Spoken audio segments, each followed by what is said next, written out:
Assalamualaikum warahmatullahi wabarakatuh. Selamat datang kembali di channelnya Mas Eka nih. Apa kabar para warga sekolah? Semoga dalam keadaan sehat selalu dimanapun para warga berada nih ya.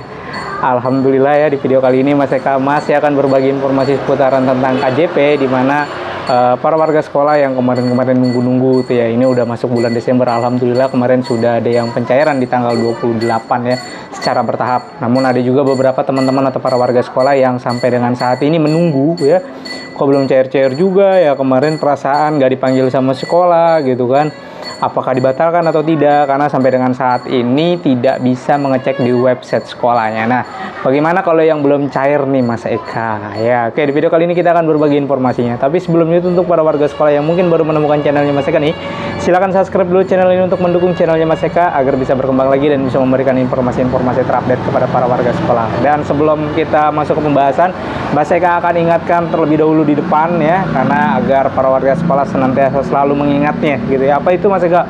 Selalu bersyukur karena sudah mendapatkan KJP. Bagi yang sudah keluar, gunakan KJP tersebut atau gunakan dana KJP tersebut untuk keperluan sekolah putra-putrinya atau keperluan warga sekolah. Jangan digunakan untuk yang macam-macam, apalagi sampai digadai atau dibelikan hal-hal yang tidak semestinya. Sebab apa? Untuk penerimaan KJP saat ini sangat-sangat sulit dan selektif gitu ya. Kalau nanti misalkan tiba-tiba dihentikan, diblokir, yang rugi ya para warga sekolah sendiri. Jadi untuk yang sudah dapat, selamat, jangan disia-siakan, jangan dianeh-anehin KJP-nya. Gunakan sesuai dengan regulasi yang berlaku, sesuai dengan aturan yang ada, jangan dimacam-macamin. Nah, untuk yang belum dapat, maka ada beberapa kategori kan kalau yang belum dapat ya, karena mungkin diblokir atau mungkin karena memang sudah diputus atau memang tidak masuk DTKS dan lain-lainnya. Nah, seperti itu. Kalau misalkan yang belum dapat, maka nanti harus terdaftar terlebih dahulu di DTKS. Sebab sejak tahun 2022 ya, semuanya itu penerima KJP itu harus terdaftar di dalam DTKS terlebih dahulu. Lah, sebelum-sebelumnya penerima exciting nggak ada masalah Mas Eka, bisa dapat aja. Iya. Nah, sekarang itu penerima exciting atau penerima sebelumnya, kalau dia tidak terdaftar di DTKS, maka dia tidak akan bisa dapat KJP-nya gitu. Terus bagaimana nih Mas Eka untuk yang tahap 2 ini? Gitu kan, kok yang lain udah pada keluar, saya belum keluar gitu ya.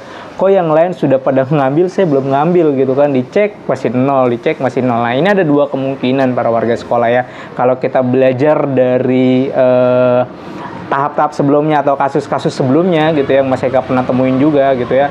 Ini ada dua hal. Yang pertama adalah misalkan belum dapat juga, berarti kemungkinan besar ya 95% KJP-nya itu ya diputus ya. Diputusnya karena apa? Diputusnya mungkin karena terblokirnya karena apa ya, mungkin melakukan kesalahan-kesalahan atau melakukan hal-hal yang tidak perlu dilakukan oleh penerima KJP, itu bisa diblokir.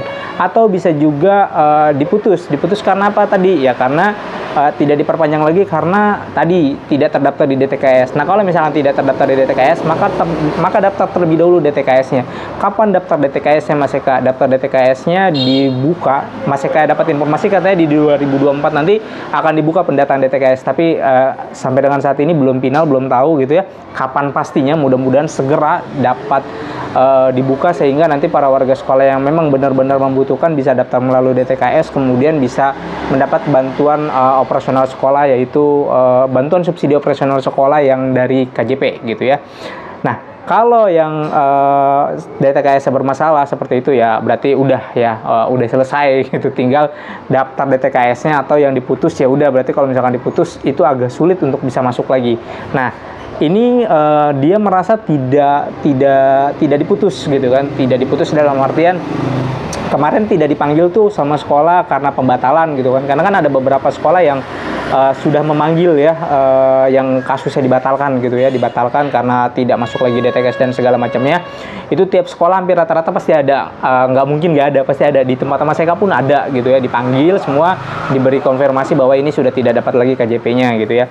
Nah, kalau yang seperti itu, maka nanti ikuti prosedur di tahun 2024 tahap 1, mudah-mudahan namanya muncul lagi. Kemudian Kalau yang tidak terdaftar di DTKS maka daftar dulu di DTKS-nya. Nah, kalau misalkan dia merasa tidak diputus dan terdaftar di DTKS juga masuk sebagai kategori penerima KJP, namun sampai dengan saat ini masih belum menerima dananya belum masuk gitu. Sebab kan ngecek di web KJP-nya nggak bisa, web KJP-nya masih maintenance ya. Saya nggak tahu saya masih menerima atau tidak, tapi yang jelas dana saya tidak bisa masuk dana saya tidak masuk gitu ya kan ke dalam rekening.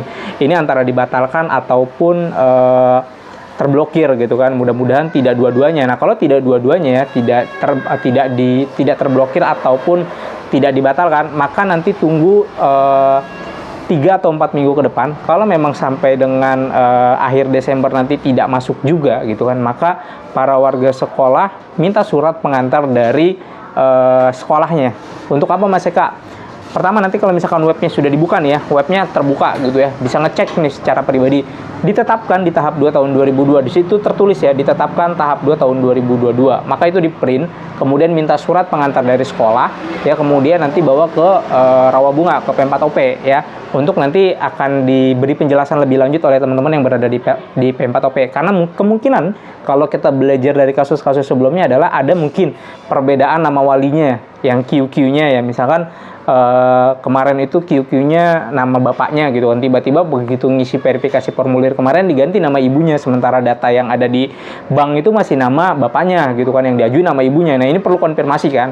Nah, kemungkinan mudah-mudahan seperti itu gitu kan, karena kasus yang kemarin-kemarin yang sudah ditetapkan namun 2 bulan belum keluar gitu kan, begitu dicek ternyata ada kasus seperti itu gitu kan, atau ada pokoknya ada selisih nama di banknya gitu, sehingga pencairan itu dipending terlebih dahulu. Nah, kalau seperti itu masih bisa dapat, dan itu harus bersurat ke P4OP melalui sekolah tadi ya, pengantar sekolah, kemudian bawa ke P4OP dengan syarat tadi di website KJP-nya itu tertera sebagai penerima KJP Plus tahap 2 tahun 2023. Nah, kalau misalkan bukan lagi ditetapkan ya berarti itu sudah dibatalkan dan tidak mendapatkan lagi, maka masuk kategori yang Mas Eka awal tadi dijelaskan. Kalau yang sampai dengan saat ini belum keluar tapi nama di webnya ada, ya prosedurnya nanti ngurusnya seperti itu gitu kan. Sebab apa?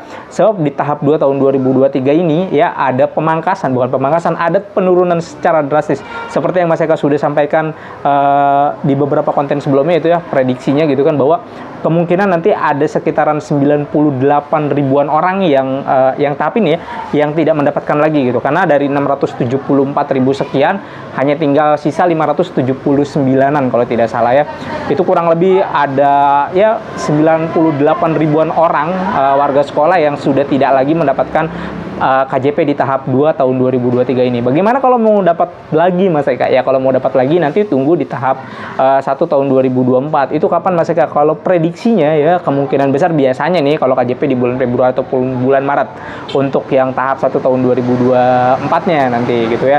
Jadi nanti di bulan Februari atau bulan Maret ya, kalau dia memenuhi kriterianya seperti terdaftar di DTKS dan lain-lainnya, mudah-mudahan nanti pada saat verifikasi datanya ada. Nah, kalau yang belum terdaftar di DTKS maka daftar dulu. Nah, ketika daftar DTKS tahun 2024 tidak serta-merta nanti langsung masuk di tahun 2024 tersebut. Mungkin nanti masuknya di tahun 2025. Wow, nunggunya lama banget Mas Eka. Ya memang seperti itu gitu kan. Karena yang dapat tahun 2024 ini mereka nunggunya udah tahun 2022 gitu kan.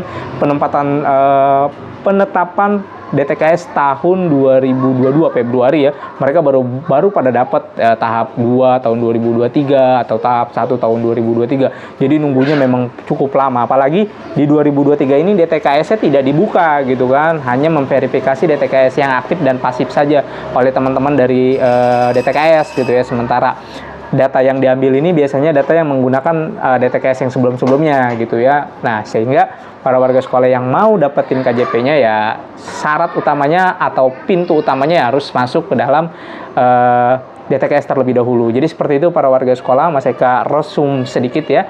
Jadi kalau misalkan belum tersalurkan dana KJP-nya, ada dua kemungkinan. Yang pertama adalah tadi sudah terputus ya, tidak terdaftar di DTKS atau melakukan hal-hal pelanggaran 23 dosa yang sudah Mas Eka pernah bahas tuh ya di video sebelumnya, atau bisa jadi juga ya dia terdaftar namun ada perbedaan di rekeningnya gitu kan. Nah, ini perlu verifikasi oleh Bank DKI-nya. Nah, Bank DKI-nya nanti akan memverifikasi melalui P4OP-nya atau melalui sekolahnya. Nah, bagaimana caranya? tahu gitu kan kalau ini ada kesalahan, ya dicek terlebih dahulu di websitenya. Nah, sampai dengan saat ini websitenya masih belum terbuka untuk publik.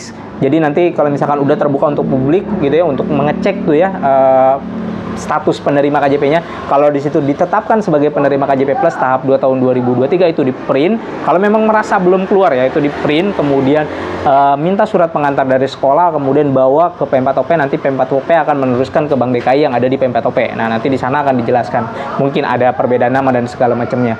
Nah, bagaimana kalau misalkan Mas Eka kemarin saya kayaknya diganti deh, atau saya pengen ganti nih, ganti nama QQ-nya. Kalau pengen ganti nama QQ-nya ya, pertama ya, minta surat pengantar dari sekolah terlebih dahulu, kemudian nanti bawa ke P4OP, kemudian nanti dari Bank DKI nanti akan diproses di sana gitu ya. Jadi nggak serta-merta langsung diganti pada saat pendaftaran. Makanya Mas Eka sarankan kalau misalkan yang pengen ganti seperti itu, daftarnya biarin aja dulu pakai nama yang lama. Nanti ketika sudah dapat, sudah keluar gitu ya, pengen ganti baru diproses. Jangan pada saat daftar. Biasanya nanti kalau pada saat daftar takutnya kayak tadi tuh yang Mas Eka jelaskan. Itu ada selisih nama data gitu kan. Jadi yang diajukan namanya A tapi yang ada di rekening namanya B. Nah, ini biasanya kalau sistem perbankan akan ditolak ya, maka akan dipending dulu nih. Ya udah ini ntar aja dulu lah, bermasalah pencairannya atau transfernya, tunggu aja dulu gitu kan sampai nanti terverifikasi atau terkonfirmasi. Nah, kalau sudah terkonfirmasi dan terverifikasi nanti akan dicairkan gitu ya. Itu kasus-kasus beberapa tahap-tahap sebelumnya ya. Mudah-mudahan kasusnya hampir sama seperti itu. Intinya kalau memang belum keluar 1 atau 2 bulan, maka dilihat nanti di web KJP-nya. Kalau memang terdaftar, kemudian langsung bikin surat aja, minta dari sekolah, bawa ke P4OP, nanti akan diteruskan ke Bank DKI. Oke, para warga sekolah, mungkin itu aja informasi yang bisa Mas Eka sampaikan. Mudah-mudahan informasi ini bisa bermanfaat untuk para warga sekolah. Mas Eka undur diri. Wassalamualaikum warahmatullahi wabarakatuh.